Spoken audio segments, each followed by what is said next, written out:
Greetings, everyone. Welcome to Everyday Tantra. We're doing a surprise Facebook Live from our bed. I didn't even want to do a Facebook Live today, but Peter's like, come on. We promised that we do one every day, and it's just been, he promised we could just do one that's totally real and unscripted and unedited. So this is where we've been all day today. In bed. We got up to use the bathroom and to make food, and that's it. And there was just lots of news today, and so we filled out some paperwork so that we have an opportunity to be able to choose if we want to go home. Like the German embassy just came in and got the German people that are here, but we don't even know if we want to come back to the U.S. Like there's so many things that are happening right now, and just watching all of the things that are happening in New York, and that there's not enough ventilators, and it was just a really, really hard morning. And so we watched Netflix for a little while and just sat and held each other.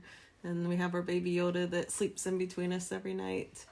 And there's so many emotions. And I've been trying to get a hold of my mom and dad since we've been here in India, and I finally got to talk to both of them. And like as many of you know, as I was growing up, then there was a lot of hardship with each of them, and it's so sweet now that everything's softened and both of them are pretty much at peace and they're not stressed out. And they said, please just stay in India. Like, we know that you love that country. And my mom even wanted to hear about Sanskrit, and she even talked about Tantra. Like usually she's like, Tantra is off limits. We can talk about anything else of your work. And she was actually like, oh, there's only 6 elements of the 126 that deal with sexuality. And it was so sweet for them to sit and talk and send pictures from home and say, we love you and we're happy that you're safe. And like, it was, after reading all this news of all this crazy making, it was sweet to be able to hear my family, that's both my mom and dad are close to 70, and that they're okay. Thank you for sharing. What was the day like for you? Pretty chill, actually. I needed a day just to rest. We've been doing lots of running around and shopping. Spent a lot of money on food, and I feel very grounded. Like we have enough food literally for 2 months straight. And if we need to stay here for the next 2 to 3 months, we're good. Like we don't have to go outside for a long time. Although there's this beautiful little sort of lanai out back of our apartment building, and I want to go out there occasionally just to lay on the grass and get some sun and let the nature of the Ganges River that's flowing by to really fill up my heart and my spirit. So we'll be doing that, but really we're gonna really take this quarantine seriously and do our best to not be around people, not to be in a place of spreading germs or be receptacle of spreading germs, and do what we can. Because what's scary is we're seeing all of these photographs and pictures of people out on the beaches in the United States, and we're just kind of like, oh my God, what are people doing? They really don't think this is serious yet. And like our friend Lawrence Lanoff says, like, it's not really real until it is. It's real for you in your moment. So how can we be serious about this, but not allow it to overwhelm our lives? Well, you're lucky you're not an empath. Like, I really feel for all my empaths out there. Like, there's so much, and there's so much love, but there's so much grief, and there's, like, even just looking for a few minutes in New York, then I'm just tuned in to all of these hospitals, and, like, there's this one nurse that's been begging to be tested for 2 weeks that was helping other people, and they wouldn't test her, and she passed away and without ever knowing if she had the coronavirus. And there's just so much. and we just don't know what to do. And so we've signed up for the embassy, and so we have that choice, but it doesn't feel like we don't want to be on 30 hours of planes. And so then we have these moments of just sitting and holding each other and breathing out on the balcony and making something yummy. Like we just punch in the different ingredients that we found here in India, and we make something new every day because we both love to cook. And then when things get too overwhelming, then I'll come hold Baby Yoda that my sons gave me, and or I'll call and play a game with them. And it felt really, really good to get to hear my mom and dad's voice today. And so for me, it's just moment to moment. Oh, what's there? Tears, anger, confusion, ecstasy. Sometimes there is ecstasy and peace. What would you say you're the most afraid of right now? Like, what is your biggest fear of what's happening right now? Well, individual fear is afraid that us staying here, like I'm afraid to relax into being here, because my biggest fear is not being able to go home. But my biggest collective fear is that there's not enough equipment, that like all the governments are not doing enough to be able to have the ventilators and the things to protect the people that are on the front lines to help them. And the people are going to die needlessly. I know people die every day, and that for the most part I've made peace with my own death, but it's so hard to see so many people suffering. So what could you tell people who are empaths out there that really feel a lot just from the energetic standpoint? What can you tell them to help shield themselves from the overpowering waves of grief and disbelief and sadness that's happening right now? Well, you can shield yourself, and I do that for times when it feels way too overwhelming. But it's also, for me, it's being able to feel it and just giving myself an opportunity to feel it, and then take little breaks and like just go snuggle in Peter's arms and let him hold me, and or go out and meditate and pray on the balcony, or just like treasure these moments of, I was sitting, it was so cute yesterday, the sun was setting and I opened up the window and I was looking down and there was a whole monkey family, and there was this mom and dad, and they were like picking and grooming each other, and the baby monkeys were running and climbing up this fence and playing this game over and over and over again of jumping into the tree, and then they'd shake each other, and then one of them would fall out, and then that one would run back up and jump from the fence to the tree. And they did this for like 45 minutes, and for those 45 minutes I was completely and utterly consumed with just that moment. And so like this is my talisman because it was the Mandalorian that has the Baby Yoda on has been something that my kids and I have bonded really deeply over. And so there was very few Baby Yoda toys, and then they did everything they could to get one for me for Christmas. And so he comes around and I get to hold him and feel like my kids are right here. And so for me, being an empath, and it's more about feeling everything that's there. If it's too overwhelming, then it's like, okay, I'm going to just put up these shields and wards to be able to just be here and take a break and just be held, just cuddle in my bed, like whatever it is that you feel beautiful, or that you feel. Someone just wrote beautiful on here. Maybe you can feel beautiful when you're able to go inward, but whatever you can do to feel at peace and find your center. And for me, it's being able to be fully consumed in what's happening in that moment while being aware of what's happening around me.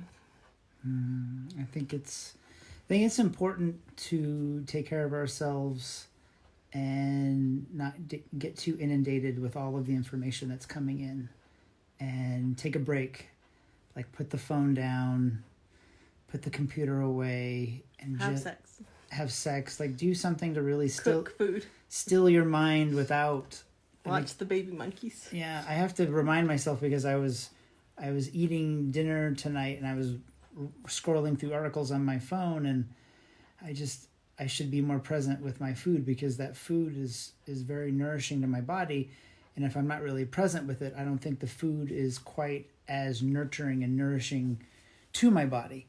And so I need to remind myself not to be so distracted while eating my food, and really savor each bite and feel each flavor that comes into my body. So what tips can you give people for people that are partnered with empaths? Like if you're quarantined with your partner and your partner's feeling all of this so much, like what can you offer? Try not to be so reactive, because I feel like I'm getting relayed with a bunch of energy that you're feeling, and you push it onto me. And instead of pushing it right back onto you, to take a breath and be more responsive instead of reactive. And realizing that sometimes the energy that you're feeling is so overwhelming, it comes out. It comes out feeling very accusatory, or feeling very caustic or sharp and angry, and where really it's you just feeling all of this energy and information that's coming into your body, and it's almost like you don't know what to do with it. And sometimes it spills out onto me, and instead of me pushing it right back at you, to take a breath and know that you're just doing the best that you can with the energy that's coming in.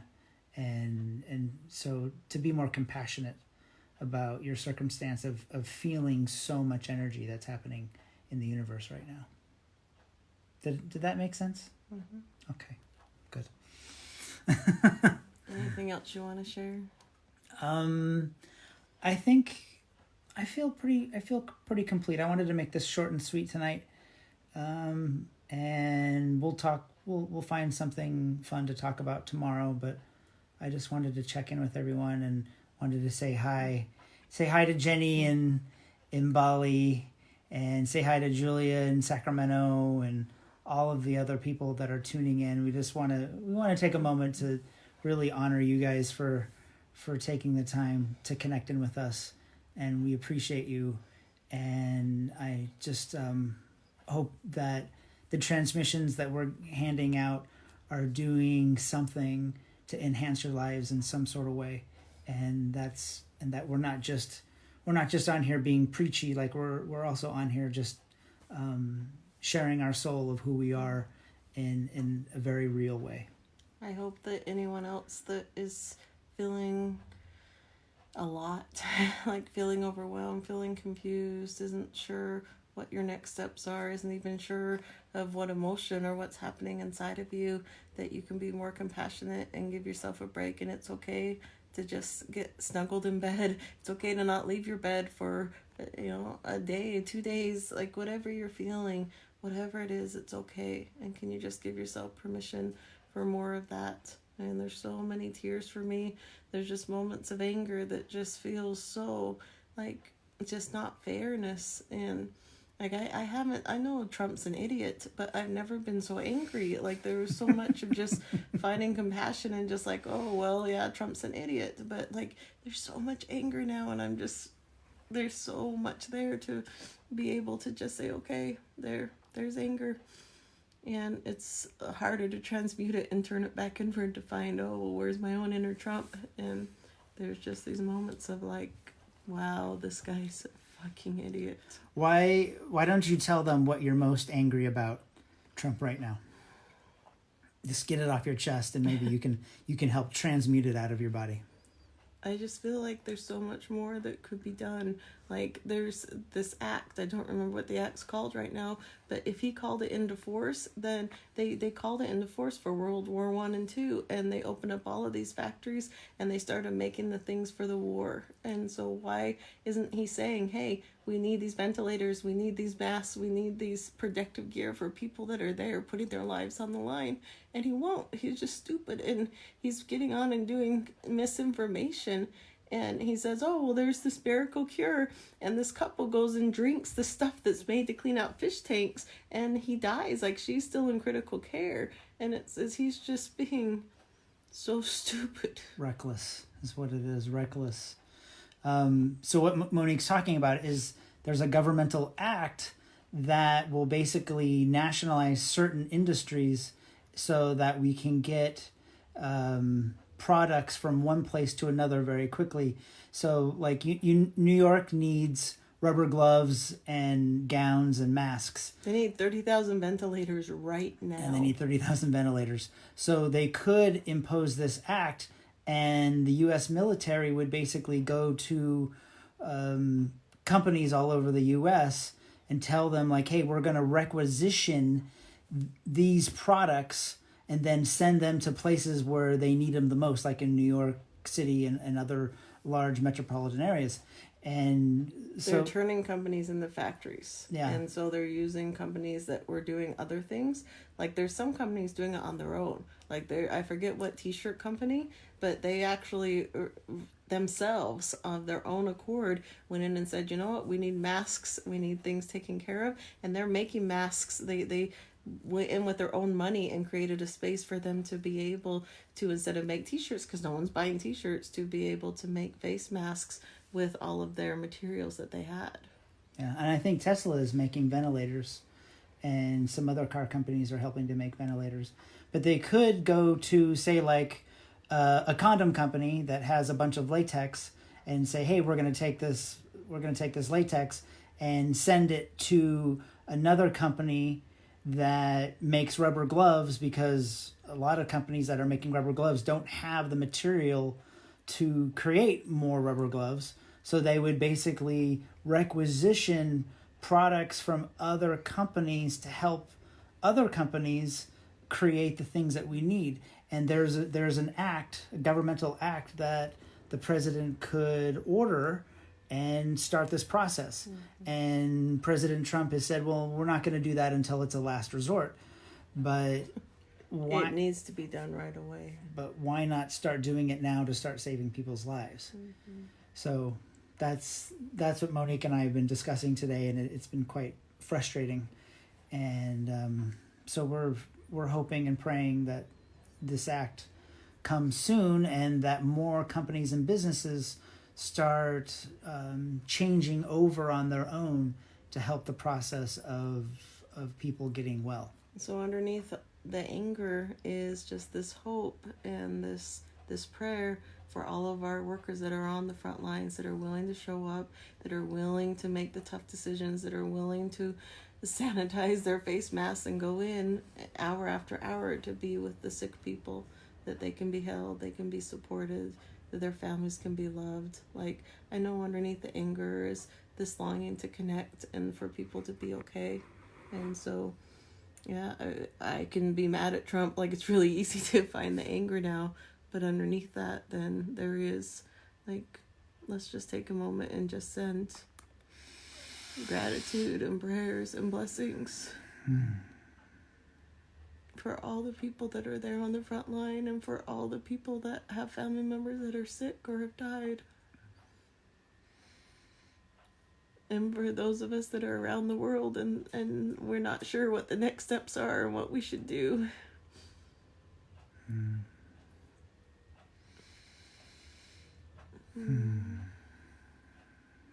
Thank you. It's okay to not feel okay right now. It's okay. It's okay to feel all of your feelings right now. And we honor that. And I feel so blessed to be able to be with a loved one and to have someone here to love me and hold me. And I hope that even those of you that are in quarantine alone, that you have someone that you can call on Facebook video, on Zoom. Like, it was so nice to talk to my dad tonight, because I haven't talked to him in over 7 months. And like, yeah, it's so nice to be able to hear my family's voice.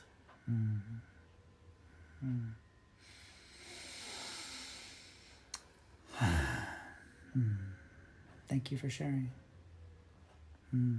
We love you, everyone. We're going to call it a night. And I'll be making an announcement tomorrow that I'm excited about. And so if you're around tomorrow evening, it'll be actually tomorrow morning for us, this evening for you over in the States, I'll be making an announcement, and I'm very excited about it. So anyway, we love you so much. Thank you for tuning in. And please take care of yourself. Please treasure yourself. This is such an important time to really honor your body and your mind and your spirit. Okay. Namaste, everybody. Blessings. Yeah.